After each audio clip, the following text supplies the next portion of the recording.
All right, to give you an idea of how I have the trolling motor mounted, I basically have it on a quick connect.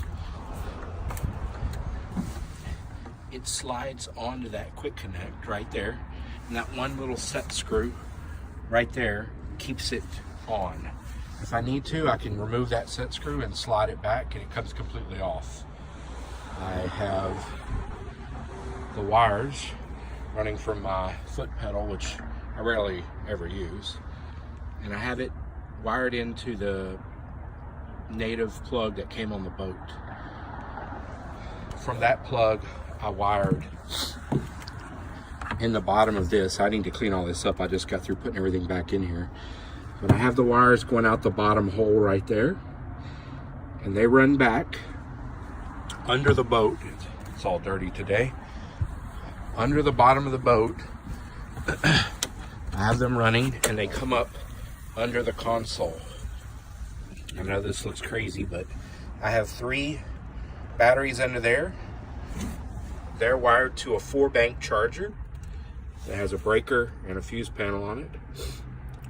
3 of the leads from the charger run to those 3 batteries. One of the leads runs back under the boat and back to the back of the boat where my starter battery is, back here. And it comes up in this compartment, and that's how, when I want to, I have everything charging. So when I plug that one charger in, it charges all 4 of my batteries. I ran the wire, it's just 2 wire that I use for the charger, just like house wire, but I ran it to the back, to the console from under the boat. So that's how the charger works. The trolling motor puck is right there. So once you calibrate it, it keeps up with the which way the boat is facing. So when you want to use the jog feature, it actually knows which direction the boat was facing. Now we'll move to how I have my graph mounted and the wires ran. So I have my graph mounted on a fairly robust ram mount, which, as you can see, allows me to move it if I want to set it further back from me, or if I want to turn it to the front of the boat, I can do anything that I want with that. I have it running, and I wired it into the side of the console, and I have it running down to the breaker panel, which is probably on any of the boats that you guys have. That's running off the starter battery.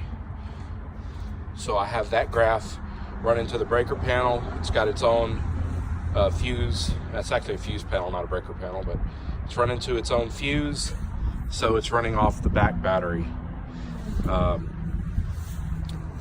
LiveScope I have also running off. Now I have it on the front of the boat on its own ram mount, and the wires go into this same console, which is where I have my box that you have to connect, and I'm gonna reposition all this, and I'm probably gonna put it on a wooden block so that it stays where it is. I did a bunch of redoing today, so it's kind of messy, but basically the power goes out of the bottom of this and runs along the bottom side of the boat to the same console area that the other one is plugged into, and it runs to its own fuse. Now, here comes the cool part. I made a new mast for the LiveScope, and here it is. I'm probably gonna either repurpose these bolts or find some shorter ones. I'm thinking about making some rod holders that'll actually use those bolts, but in any case, I made my own little wooden mount here so I didn't have to drill into my boat. It's basically just 2 sets of plywood that I water treated, and then it has these center pieces here that keep it from being able to rotate. On the outside, I bought a cheap trailer jack.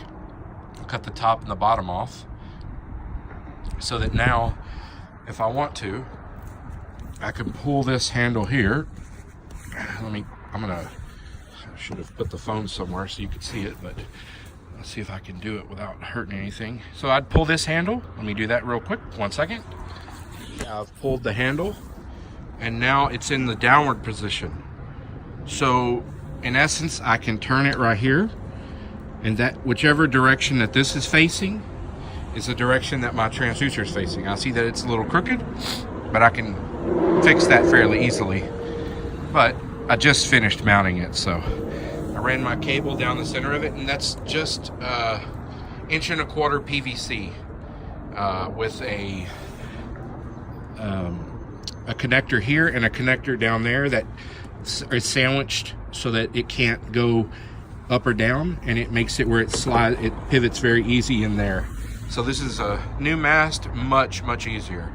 Instead of me having to pick it up and put it in the boat anytime I want to move, I can just put it down. This is the old mast. It worked well. It was just too cumbersome, and anytime I used the trolling motor, sorry, truck passing by. Anytime I used the trolling motor, it wanted to cock because it wasn't actually anchored on the front of the boat. So it was sort of unstable. So I repurposed some of the parts, and so now I have my LiveScope up front. And I have my hummingbird at the console. So that's that, and in a few minutes, or just a second, I'll show you how I mounted the transducer on the back. You were asking how you would make it modular so you can remove your graph. So basically you just unscrew this part here, and you can take the whole thing off, and all you do is, I have my wires running right there.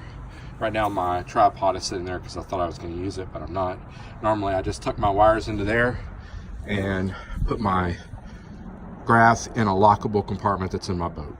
So that's how it's modular. Here's a shot of what the mount looks like from the outside of the boat. I have the transducer mounted on this pole here.